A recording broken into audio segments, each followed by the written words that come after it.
Soy Rafael González y te doy la bienvenida a las Américas Antiguas. Espero que al final de este vídeo me haya ganado tu me gusta y suscripción. Ah, el maíz, el gran cultivo americano. ¿Cómo sería el mundo sin él? Solo imagina los cines sin palomitas, los Estados Unidos sin hileras interminables de maizales, sin mazorcas de maíz dulce en el verano, sin tortillas de maíz para tus tacos, sin los chicos del maíz. Bueno, esto último podría ser algo bueno.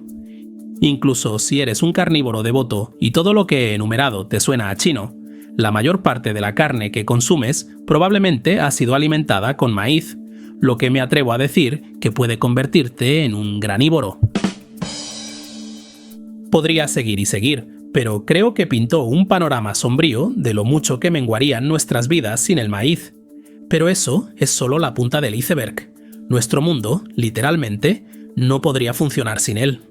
El maíz es el cultivo más producido del mundo, con más de 1.000 millones de toneladas cultivadas cada año. Se utiliza para alimentación, biocombustible, pienso para animales y más. Si el maíz desapareciera, el hambre sería generalizada y las cosas se volverían apocalípticas bastante rápido. El maíz era tan importante para los pueblos antiguos de las Américas como lo es para nosotros hoy, y es imposible hablar de la antigua civilización americana sin mencionar el maíz. Pero cuando profundizas, el maíz tiene su propia historia, y es extrañamente fascinante, tanto que voy a dedicarle un episodio entero. Pocas cosas han tenido un impacto tan grande en el mundo como la domesticación del maíz. Ahora bien, hay que admitir que los Estados Unidos son la cultura dominante de nuestra época, y en su corazón patrio se halla lo que denominan el cinturón del maíz. Así que quizás estamos bastante influenciados por ello. Me juego lo que quieras a que has visto imágenes de maizales interminables en las películas.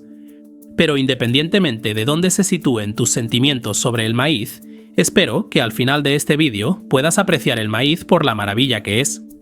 Ahora, antes de empezar este vídeo, aclaremos algo.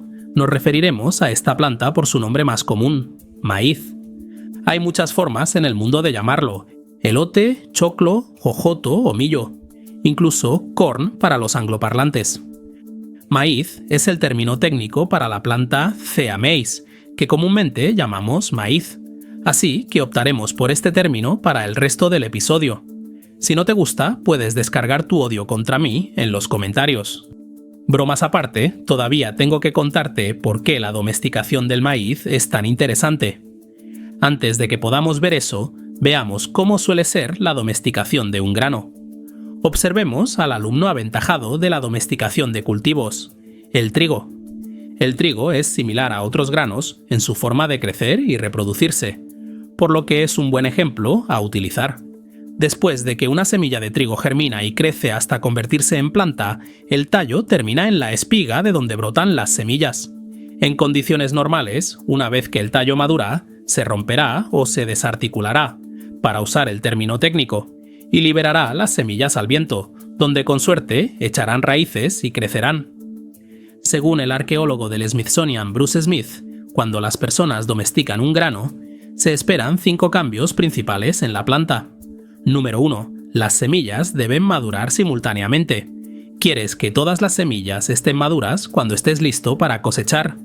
Número 2. Las semillas deben estar compactadas en racimos visibles. Las semillas deben ser fáciles de localizar y fáciles de cosechar. Número 3.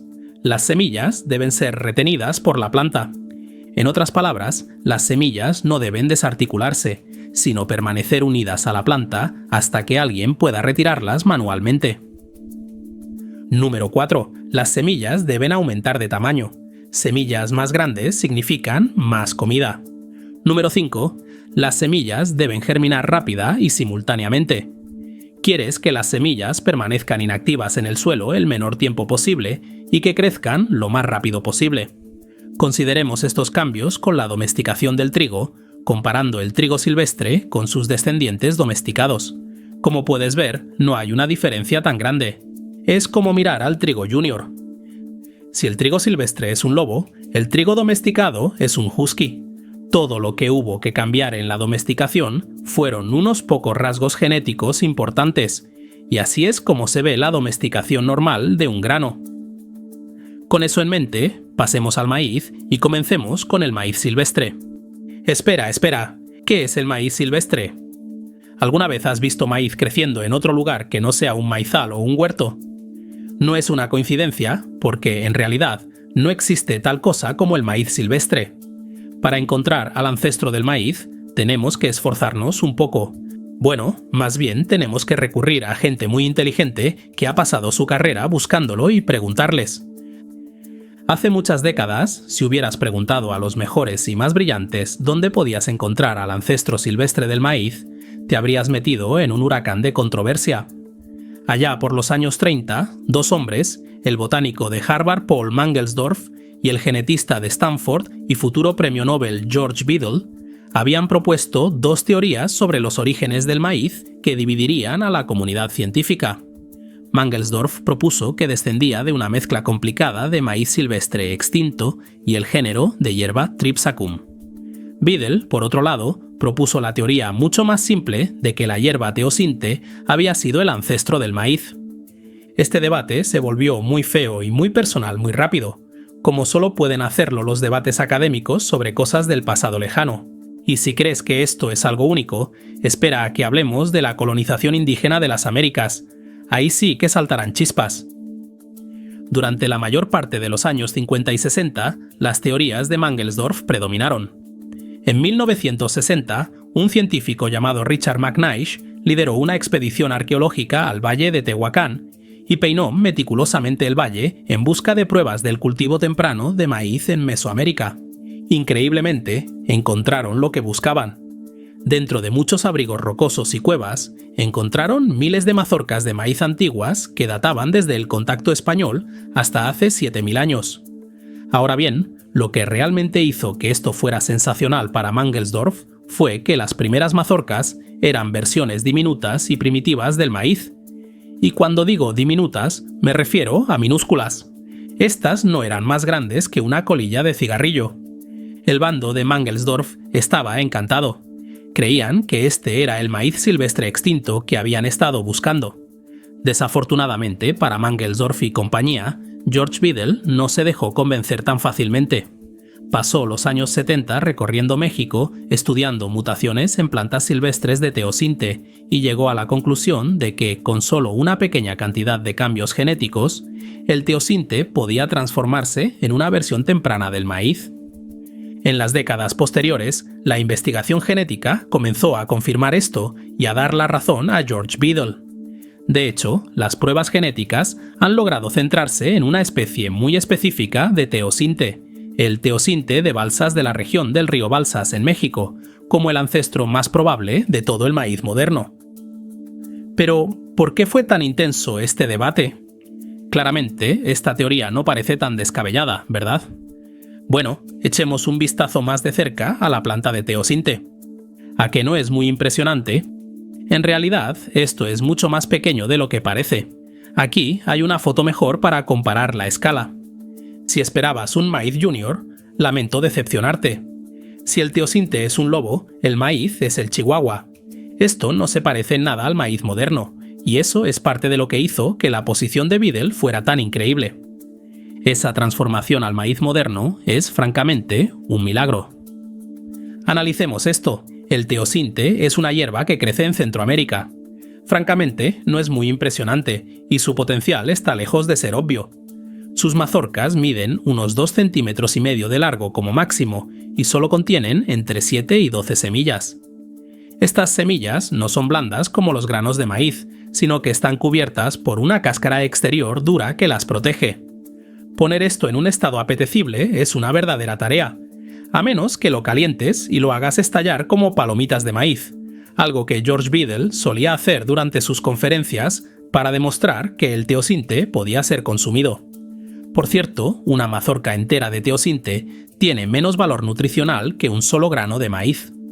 Lo que es aún más extraño es que, mientras que otros granos silvestres se han encontrado con mutaciones que bloquean la desarticulación, esto nunca se ha encontrado en el teosinte. Ni siquiera las búsquedas de mutaciones de George Beadle por todo México pudieron encontrar un solo espécimen. De hecho, es un completo misterio cómo se suprimió la desarticulación del teosinte. Quiera que fueran las personas que encontraron por primera vez esta hierba insignificante y decidieron empezar a cultivarla y manipularla, ciertamente aceptaron el desafío. Este proceso habría comenzado como muy tarde, hacia el 6000 a.C., pero estudios recientes han propuesto fechas tan antiguas como el 9000 a.C. Como mencioné antes, estas primeras mazorcas de maíz eran diminutas.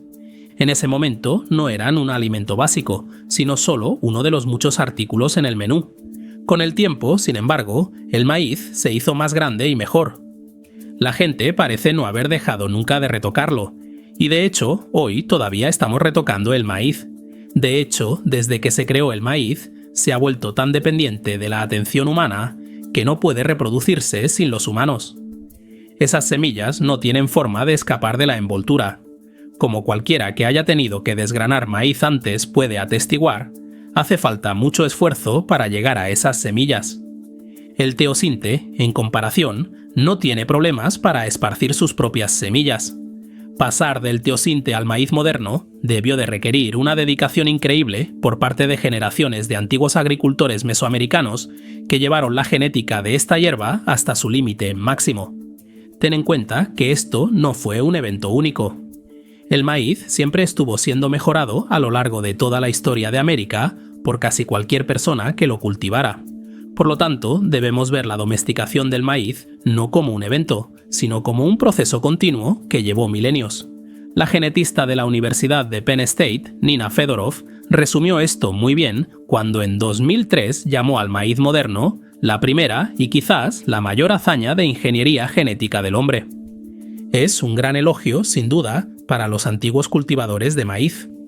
Aún más impresionante es la pura variedad de maíz que existe hoy en día.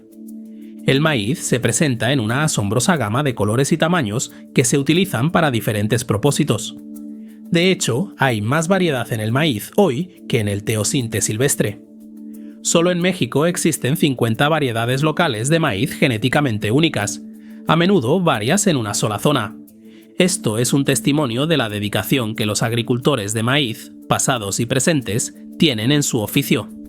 Verás, el maíz se poliniza de forma abierta y esparce mucho polen. Es la planta más promiscua de la granja que sabe cómo contonearse. Normalmente, esta polinización abierta del maíz convertiría estas variedades individuales en una especie homogénea, excepto por el hecho de que, frenando esta fuerza natural, están los agricultores de maíz clasificando cuidadosamente sus cultivos para elegir las semillas correctas para sembrar el próximo año. Tienen que asegurarse de que no se planten híbridos. No puedo enfatizar esto lo suficiente, pero el maíz siempre ha sido y continúa siendo cuidadosamente manipulado hasta el día de hoy. Lo que también hace que la domesticación del maíz y la dependencia indígena de él sean tan interesantes es que no puedes vivir solo de maíz. Quiero decir, puedes, pero sufrirás algunas deficiencias nutricionales muy desagradables. El maíz es pobre en el suministro de los aminoácidos lisina y triptófano, que ayudan a producir niacina. Si el maíz es solo una pequeña parte de una dieta más amplia, esto no es un problema. Obtendrás esos nutrientes de otros lugares. Pero si es tu cultivo básico y tu principal fuente de alimento, eso es un gran problema. Empezarás a sufrir los efectos de la pelagra. Para combatir esto, los nativos americanos utilizaron un proceso llamado nixtamalización para mejorar el valor nutricional del maíz. Esa palabra deriva de las palabras náhuatl para harina de maíz y cenizas, nextli y tamayi. Y sí, ese es el mismo tamayi del que obtenemos la palabra tamal. La nixtamalización consiste en hervir y luego remojar los granos de maíz en una solución alcalina, más comúnmente de cenizas de madera o piedra caliza molida. El álcali ablandará los granos y activará la niacina en el maíz para que pueda ser absorbida por el cuerpo. Curiosamente, esto parece haber sido utilizado solo en Mesoamérica y Norteamérica. Hay muy poca evidencia de ello en Sudamérica, pero probablemente sea porque no era un problema tan grande.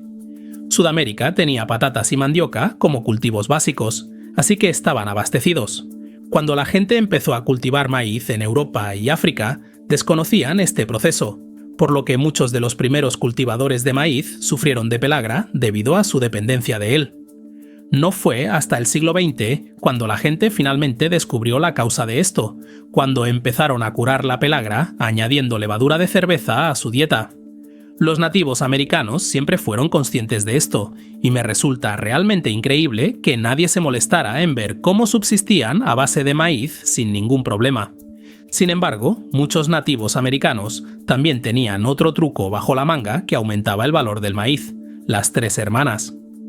Esto consistía en cultivar alubias y calabaza junto con el maíz. Cuando plantas los 3 juntos, el maíz proporciona un tallo por el que las alubias pueden crecer hacia arriba y alrededor.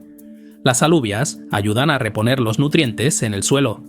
La calabaza se extenderá y ayudará a dar sombra y proteger las raíces del maíz.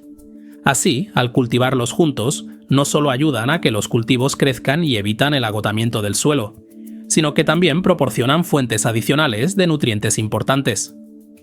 Gracias a las 3 hermanas y otros cultivos y alimentos, los pueblos de las Américas tenían una dieta increíblemente rica. Una vez que el maíz fue domesticado y comenzó a cultivarse de forma más intensiva, no se quedó en el centro de México. Ninguna buena idea pasa desapercibida y el maíz se extendió por México y Centroamérica rápidamente. El maíz podía ser llevado a nuevas áreas por personas migratorias, llevando consigo una fuente de alimento confiable, o a través del comercio entre pueblos vecinos. Los olmecas y los mayas ya cultivaban maíz cuando sus civilizaciones comenzaron a florecer. Mirando hacia el sur, hacia el 5500 a.C., ya se cultivaba en Panamá. Hacia el 4700 a.C. había llegado a Perú. Eventualmente llegaría tan al sur como Chile. Hacia el norte, el maíz llegaría al suroeste americano aproximadamente en el 2000 a.C. En el 1000 después de Cristo estaba en el valle del Mississippi, en el este de los Estados Unidos. Las únicas áreas a las que el maíz no llegó antes del contacto europeo fueron el Amazonas, la costa del Pacífico y la mayor parte de Canadá. ¿Cómo sabemos por dónde se extendió el maíz y cómo? Me alegra que lo preguntes porque la respuesta es más interesante de lo que cabría esperar. Obviamente, como vimos antes con la búsqueda de Richard McNeish en el valle de Tehuacán, los restos arqueológicos de maíz son abundantes y se pueden fechar por carbono fácilmente. Los arqueólogos también pueden buscar herramientas de procesamiento de maíz, como utensilios de cocina y piedras de moler, o como se las conoce más comúnmente en este contexto, manos y metates. A menudo pueden tener restos de maíz casi microscópicos que pueden fecharse. Esos son grandes métodos directos para encontrar maíz, pero hay otro método indirecto para identificar la dispersión del maíz, el polen. Ahora recuerda lo que mencioné antes. El maíz produce mucho polen que es lanzado al viento, enviándolo lejos y a todas partes.